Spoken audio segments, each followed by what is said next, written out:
पढ़ रहे हैं भौतिक विज्ञान के वह महत्वपूर्ण प्रश्न जो पिछले कई सालों में आ चुके हैं और आगे भी आने की संभावना है, तो इन प्रश्नों को आपको याद कर लेना चाहिए। ग्रुप डी की तैयारी कर रहे हैं तो ये प्रश्न हमें याद होना चाहिए, क्योंकि इससे हमें बहुत फायदा मिलने वाला है।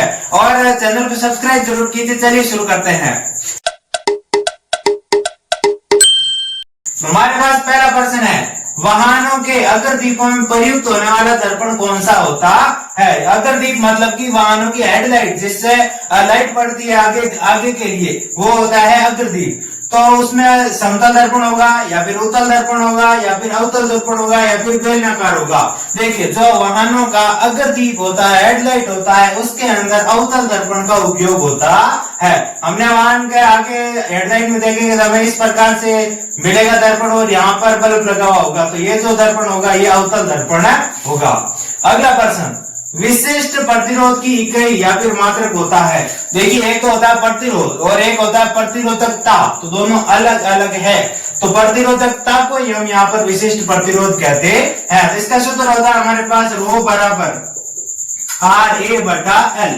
R तो प्रतिरोध है और ये है यहाँ पर क्षेत्रफल और L है यहाँ पर लंबाई। तो हमें ऑप्शन में देखते हैं ओम। देखिए, ओम तो है हमारे पास प्रतिरोध मात्रक, ओम बटा मीटर ये नहीं हो सकता, ओम गुणा मीटर। देखिए, ओम गुणा मीटर स्क्वायर बटा मीटर, मीटर से मीटर कैंसिल हो गया, तो हमारे पास बचा ओम गुणा मीटर, यानी कि ऑप्शन नंबर सी यहाँ पर राइट होगा।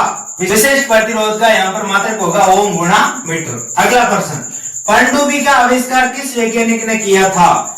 मुलबेरी ने, गैलीलियो ने, लुई पास्टर ने या फिर डेविड बुस्नेल ने? जो हमारी पनडुब्बी है उसका आविष्कार किया था डेविड बुस्नेल ने। प्रश्न नंबर 4, बल्ब का आविष्कार किस वैज्ञानिक ने किया था?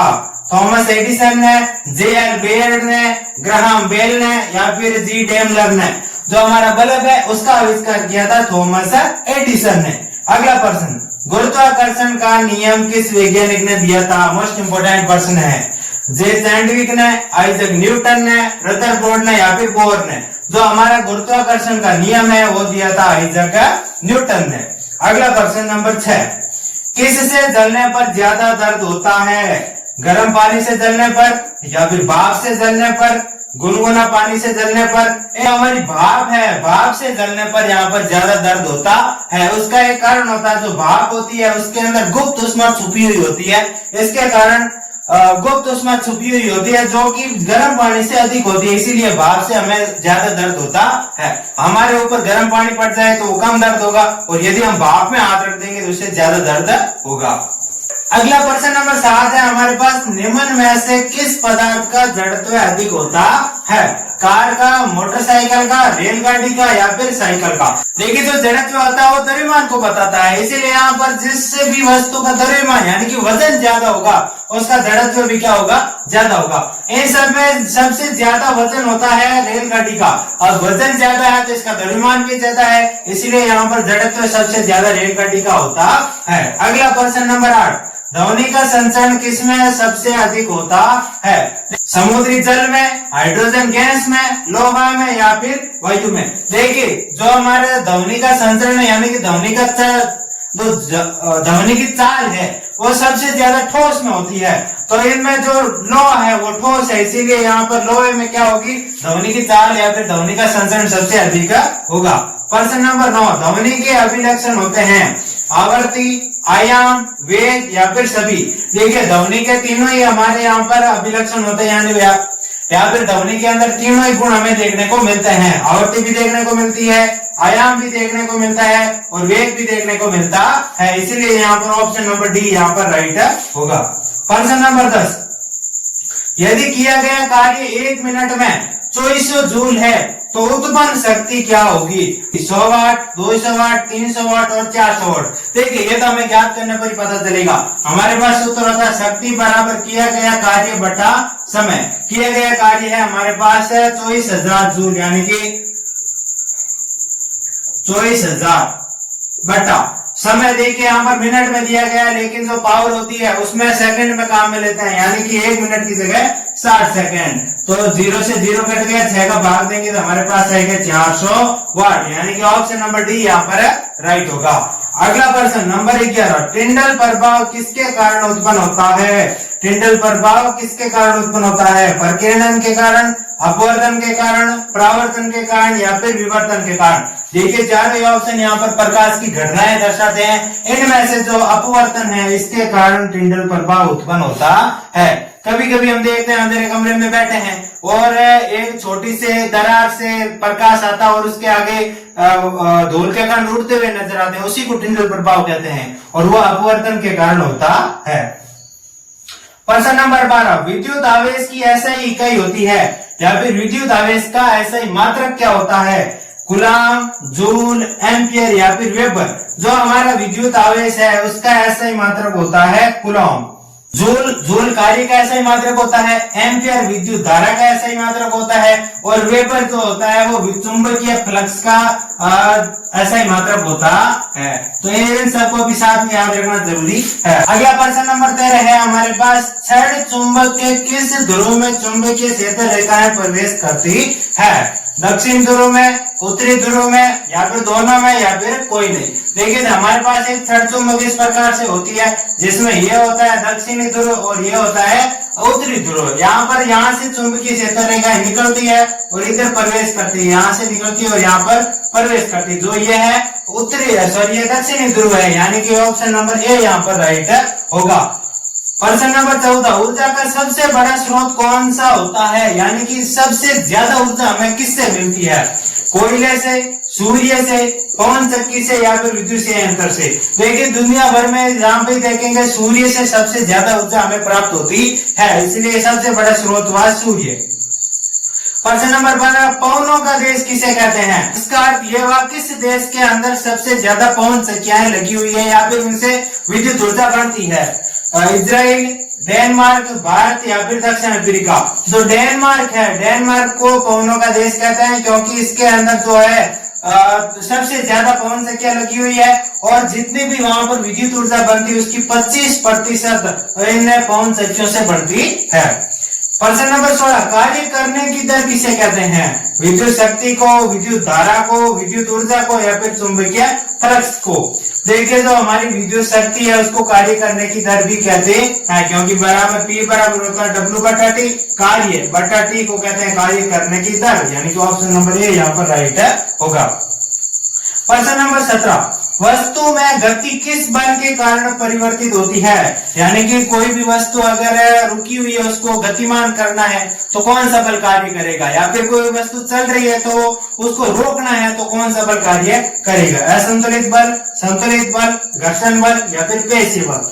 देखिए कोई भी वस्तु में गति में परिवर्तन करना है तो असंतुलित बल ही कार्य करेगा।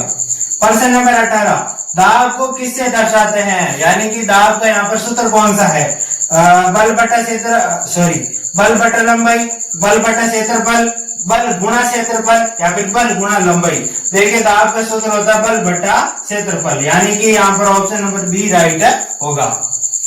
अगला प्रश्न नंबर 19 है हमारे पास, पृथ्वी के लिए गुरुत्वाकर्षण त्वरण का मान है 9.8 मीटर प्रति सेकंड स्क्वायर या फिर 9.8 किलोमीटर प्रति सेकंड स्क्वायर, 58 मीटर प्रति सेकंड या फिर 10 मीटर प्रति सेकंड। जो हमारे लिए गुरुत्वाकर्षण त्वरण पृथ्वी के लिए वो होता है 9.8 मीटर प्रति सेकंड का स्क्वायर। प्रश्न नंबर 20, वस्तु का तैरना या डूबना किस पर निर्भर करता है? कोई भी वस्तु जल में या फिर द्रव्य में डूबती है या फिर उसके ऊपर तैरती है तो किस पर निर्भर करता है? वस्तु के द्रव्यमानों पर, वस्तुओं के भार पर या फिर वस्तुओं के घनत्व पर या फिर वस्तुओं के आयतन पर। देखिए कोई भी वस्तु डूबेगी या फिर तैरेगी वो वस्तुओं के घनत्व पर निर्भर करता है। किस वस्तु का घनत्व कम है? यदि मान ले जल पर कोई वस्तु तैर रही है तो उस वस्तु का घनत्व कम है और जल का घनत्व ज्यादा है, और यदि कोई वस्तु डूब जाती है तो उस वस्तु का घनत्व ज्यादा है और पानी का या फिर जल का घनत्व कम है। अगला प्रश्न नंबर 21, भार का मात्रक होता है केजी, न्यूटन, पास्कल या फिर ग्राम। देखिए भार और द्रव्यमान में फर्क है। जो हम मापते हैं वो वजन होता है, जो द्रव्यमान में मापा जाता है जो किलोग्राम या फिर किलो या फिर ग्रामों में मापा जाता है। लेकिन भार यहाँ पर जो होता है वो एक प्रकार का बल होता है, इसलिए यहाँ पर इसका मात्रक होगा न्यूटन। प्रश्न नंबर 22, एक यूनिट या फिर विद्युत इकाई, एक विद्युत इकाई किसके बराबर होती है? अपन हमारे घरों में जो बिल आता है वो यूनिट के आधार पर आता है। तो एक यूनिट का रुपया 6 रुपए भरते हैं या 7 रुपए भरते हैं, तो यूनिट होता है वो क्या होता है? 1 वाट सेकंड के बराबर होता है, या फिर 1 वाट घंटा के बराबर होता है, या फिर 1 किलोवाट सेकंड के बराबर होता है, या फिर 1 किलोवाट घंटा के बराबर होता है। जो हमारा एक यूनिट होता है वो 1 किलोवाट घंटा के बराबर होता है। हम अब मीटर पर देखेंगे तो हमें ये चीज लिखी हुई मिलेगी 1 किलोवाट घंटा, तो उसको ये यूनिट के रूप में दर्शाते हैं। प्रश्न नंबर 23, रॉकेट किस सिद्धांत पर कार्य करता है? ऊर्जा संरक्षण के, बर्नौली प्रमेय पे, या फिर संवेग संरक्षण के? जो हमारा रॉकेट है वो संवेग संरक्षण के नियम पर कार्य करता है। अगला प्रश्न नंबर 24 है हमारे पास, बंदूक से गोली छोड़ने पर पीछे की ओर झटका लगना यह किस नियम के अंतर्गत आता है? यानी कि गति का कौन सा नियम इसको दर्शाता है? या फिर गति का प्रथम नियम, गति का द्वितीय नियम, गति का तृतीय नियम, या फिर इनमें से कोई नहीं? देखिए तो गति का तृतीय नियम है, जिसे क्रिया प्रतिक्रिया नियम भी कहते हैं। गति के तीसरे नियम को क्रिया प्रतिक्रिया नियम भी कहते हैं, क्रिया प्रतिक्रिया नियम। और जो गति का प्रथम नियम है इसको जड़त्व का नियम भी कहते हैं। गति के प्रथम नियम को जड़त्व का नियम भी कहते हैं, ये भी हमें याद रखना होगा। और गति का तीसरा नियम जिसे क्रिया प्रतिक्रिया नियम कहते हैं वो इसको दर्शाता है, ये इसका उदाहरण है। देखिए बंदूक से गोली छोड़ते हैं तो बंदूक पर क्रिया होती है और पीछे की ओर झटका लगना वो प्रतिक्रिया होती है। तो यहाँ पर गति का तीसरा नियम यहाँ पर सही होगा। प्रश्न नंबर 25 और इस वीडियो का सबसे लास्ट प्रश्न, टीवी के रिमोट कंट्रोल में कौन सी विद्युत चुंबकीय तरंगे उपयोग में ली जाती है? देखिए रिमोट से टीवी कंट्रोल होती है तो उसके अंदर तरंगे भेजी जाती है, वो कौन सी होती है? एक्स किरणें, दृश्य किरणें, अवरक्त किरणें, या फिर रेडियो तरंगे? जो हमारे रिमोट के द्वारा किरणें भेजी जाती है वो होती है अवरक्त किरणें। इस वीडियो में फिलहाल इतना ही। इसका सेकंड पार्ट जिसके अंदर और 25% मोस्ट इंपोर्टेंट होंगे, उनको देखने के लिए चैनल को सब्सक्राइब जरूर कीजिए, होगा पार्ट 2 के अंदर। Thank you.